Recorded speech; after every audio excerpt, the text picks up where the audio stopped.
श्रीमद् भगवत गीता का 16वां अध्याय है दैवासुर संपद विभाग योग। इस अध्याय में मानव स्वभाव के दो प्रकारों संत एवं राक्षसी का वर्णन किया गया है।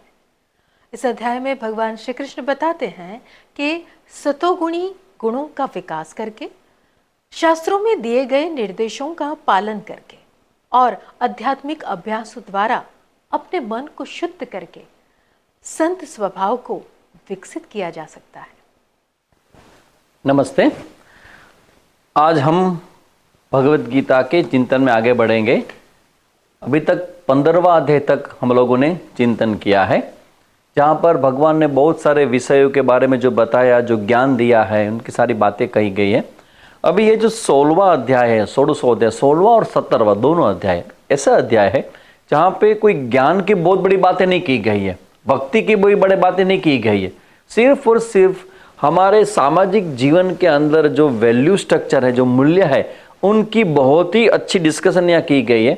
और भगवान कहते हैं कि देवासुर संपत विभाग, ये देव और मतलब देवी और आसुरी दोनों प्रकार की संपत का मतलब होता है कि एक प्रकार की प्रकृति, दो प्रकृति वाले लोग ऑलवेज भी होते हैं। राजा राम के समय में था, भगवान कृष्ण के समय भी थे, भगवान उनके समय भी था और अभी भी है। दोनों प्रकार के लोग भगवान बोलते कि मेरी इस जगत के अंदर, ब्रह्मांड के अंदर रहते हैं, दोनों प्रकार के लोग। तो प्रश्न होता है कि भगवान किसको आप देवी संपत कहते हो, किसको आप आसुरी बोलते हो? तो भगवान कहते हैं अभयम सत्व संशुद्धि, अभयम, जहां भय नहीं है। सबसे पहले बात जो भगवान ने जो वैल्यू यहां पे कहा गए, निर्भयता। ये जो भय होता है ना, वो पूरे मनुष्य के अंदर देखा जाता है। आहार निद्रा भय मैथुनंच एतद भी पशु भी समाना, पूरे पशुओं के अंदर भी होता है, मनुष्य के अंदर भी ये देखा जाता है भय। भगवान कहते हैं कि देवी संपत वाले लोग होते हैं ना, वो निर्भय होते हैं, अभय होते हैं। कैसे होता है? तो उनके अंदर भय क्यों नहीं होता?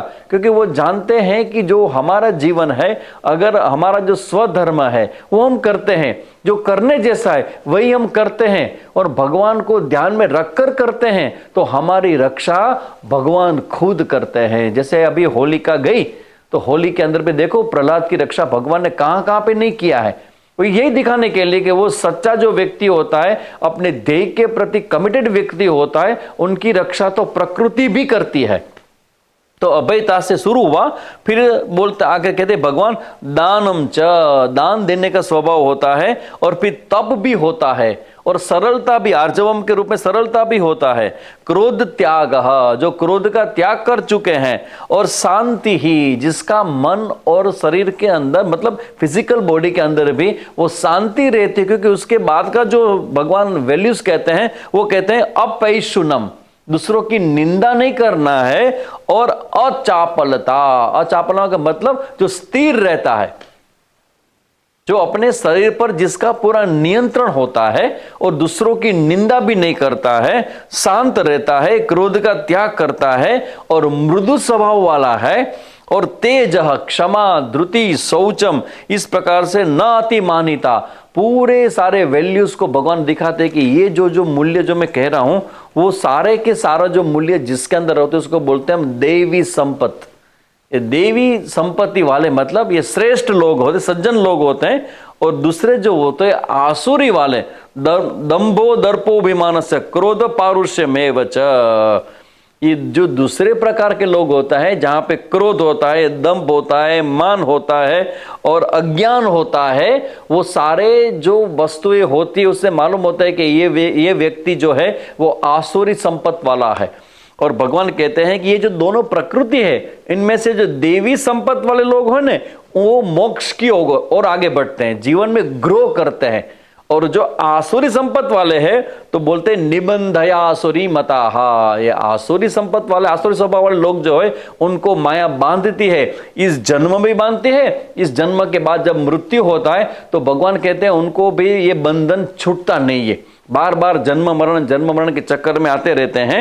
और भगवान, आपको आश्चर्य होगा, भगवान ने यहाँ पे जो बात बताई, आसुरी संपत्ति का जो वर्णन किया गया है, मुझे लगता है कि इसके ऊपर ज्यादा ध्यान देना चाहिए। ये सारे के सारे लक्षण जो आसुरी संपत्ति वाले हैं, जो आज पूरे वर्ल्ड को, पूरे विश्व को जो भयभीत करना चाहते हैं, और जो टेररिस्ट ग्रुप जो होते हैं, उनकी जो मानसिकता होती है, वहां पे आप देख सकते हो कि ये सेम बात, वही की वही बात भगवान ने गीता जी में लिखा है। जैसे भगवान कहते हैं कि उनका एक लक्षण होता है, आसुरी संपत्ति वाले, क्या लक्षण होता है? जगत अहिताहा, जगत के अहित में काम करने लगे हैं।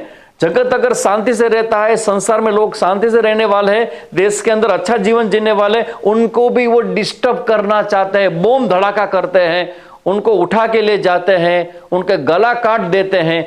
ये बताता है कि ये आसुरी स्वभाव वाले लोग जो होते हैं वो बंधन की ओर जाते हैं। यहाँ हम कह सकते हैं कि भगवान ने गीता जी में भी जो वर्णन किया है, वो सारे टेररिस्ट ग्रुप जितने भी हैं उनको ये लागू होता है। उनके जीवन में देख सकते हैं, उनकी जो मानसिकता है, उनके जो विचार है, वही विचार के बारे में भगवान कहते हैं कि ये लोग आसुरी स्वभाव वाले लोग होते हैं। काममाश्रित्य दुष्पुरम, मतलब उसके अंदर नेगेटिव इच्छा है, दूसरों को डिस्टर्ब करने की हो, या फिर खुद को सुख भोगना है तो किसी के साथ कुछ भी वो कर देंगे, वो करने से उनको सुख होता है। तो भगवान कहते हैं ये सब मलिन संकल्प वाले लोग होते हैं, उसको हम आसुरी संपत्ति वाले कहते हैं। और इसके बाद भगवान 12वें श्लोक में बहुत अच्छी बात बताते हैं, सबको याद रखने जैसा श्लोक है।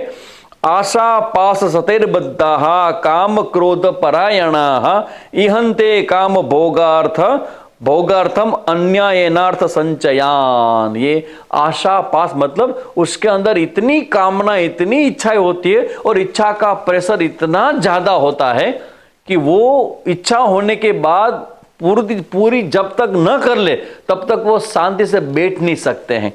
तो भगवान कहते हैं कि ऐसे जो है वो काम क्रोध परायणाः, काम और क्रोध से ही उनका जीवन जुड़ा हुआ है। और ये जो लोग होते हैं वो काम भोगार्थम, ये जगत जो है वो मेरे सुख के लिए है या फिर जगत में मुझे जगत को सुख पहुंचाना है, ये दोनों अलग अलग दृष्टिकोण है। कई धर्म भी यही कहते हैं कि पूरा जगत जो भगवान ने बनाया है वो हमारे भोग के लिए बनाया है। तो वो भोग सृष्टि, भोग दृष्टि वाले लोग होते हैं। और कई लोग होते हैं जो हमारे जैसे होते हैं, जो जगत का कल्याण कैसे हो, दूसरों का अच्छा कैसे हो, वो सोच सोच के पूरा जीवन उनको समर्पित कर देते हैं। इसी प्रकार यहाँ पे हम देख सकते हैं कि जो प्रकृति है, उस प्रकृति को भी हमें डिस्टर्ब नहीं करना है, नेचर को भी डिस्टर्ब नहीं करना है। भगवान कहते हैं कि ऐसे लोग जो बुरे लोग होते हैं वो प्रकृति और नेचर को भी अपना भोग का निमित्त मान लेते हैं कि ये तो मेरे लिए है, मेरे भोग के लिए है। और अच्छे लोग क्या सोचते हैं कि नहीं नहीं, हमें अच्छा करना है, प्रकृति को सपोर्ट करना है ताकि प्रकृति भी हमें ब्लेस करे। ये बोलते हैं पॉजिटिव थिंकिंग वाले लोग होते हैं, जो वृक्ष को बोना या फिर प्रकृति में अच्छी अच्छी बातें हो ताकि वातावरण न बिगड़े, वो सारी बात का वो विचार करते हैं। तो भगवान कहते हैं कि ऐसे असुरी संपत्ति वाले लोग जो होते हैं वो बंधन में होते हैं। और उसके बाद भगवान ने 21वें श्लोक में जो दिखाया है वो बहुत अच्छी बात है।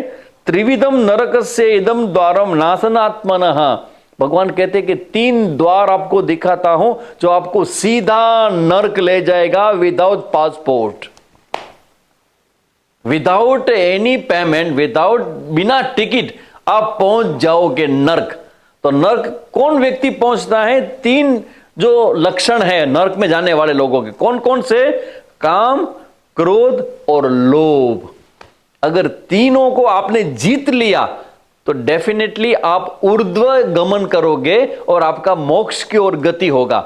ये काम, क्रोध और लोभ का बार बार भगवान क्रोध की चर्चा भगवद गीता में क्यों करते हैं? अभी देख लीजिए आप, कहीं पर मैं जाता हूं, मैं पूछता हूं कि क्रोध किसको आता है, सबका हाथ ऊपर रहता है, सामने हमको आता है, हमको आता है, हमको आता है।